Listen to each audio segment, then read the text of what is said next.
एक समय ऐसा भी था जब यह अफ्रीका का मैदान हरे भरे जंगलों से भरा पड़ा था और इसी जंगल में रहते थे द ग्रेट एप्स, जो हमारे पूर्वज थे, जिन्हें पिरोला पिथिकस कहते हैं। ये पिरोला इन्हीं जंगल में रहा करते थे।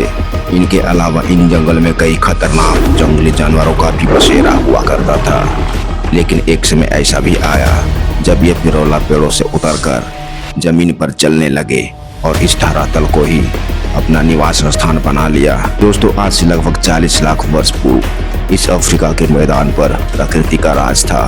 चारों तरफ हरियाली ही हरियाली और घनघोर घना जंगल था।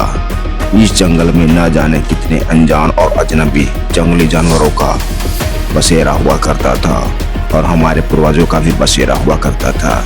लेकिन ये यहाँ इस जंगल में डरते डरते रहते थे। ये अपने भोजन की तलाश में किधर भी जाते तो सभी समूह में ही जाया करते थे ताकि एक दूसरे की रक्षा हो। इन्हें दो चीजों का ज्यादा डर रहता था, एक तो जंगली जानवर और दूसरा मौसम। ये बादल के चमकने और बिजली के कड़कने का कारण नहीं जानते थे कि आखिर ऐसा क्यों होता है। इसीलिए जब कभी भी आदि मानव भोजन की तलाश में निकलते तो सभी ग्रुप में ही जाया करते। कभी कभी तो ऐसा भी समय आता जब यह खतरनाक जंगली जानवरों का शिकार बन जाते थे, खास करके ये तेंदुआ जैसी प्रजातियों का।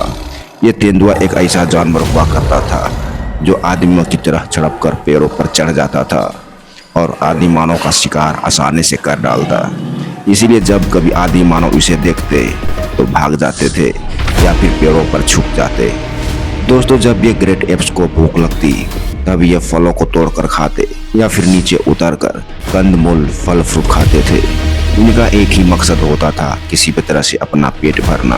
इनके जीवन में कई प्रकार की कठिनाइयां आई, लेकिन इन्होंने कठिनाइयों का सामना करते हुए अपने आप को अग्रेसिव और डेवलप करने लगे। ये अपने जीवन यापन के लिए पशुओं की तरह ही रहा करते थे और उनका आश्रय ये जंगल ही हुआ करता था। कई बार इन मानव के दौर में कठिन समय आया और वो खुद शिकार हो जाते और जानवरों के सामने टिक नहीं पाते थे। लेकिन जैसे जैसे उनके दिमाग में परिवर्तन आना शुरू हुआ, वे अपने आप को अपग्रेड करने लगे। समय बीतता गया और मानव की अनेक प्रजातियां अपने आप को उत्कृष्ट करने लगी।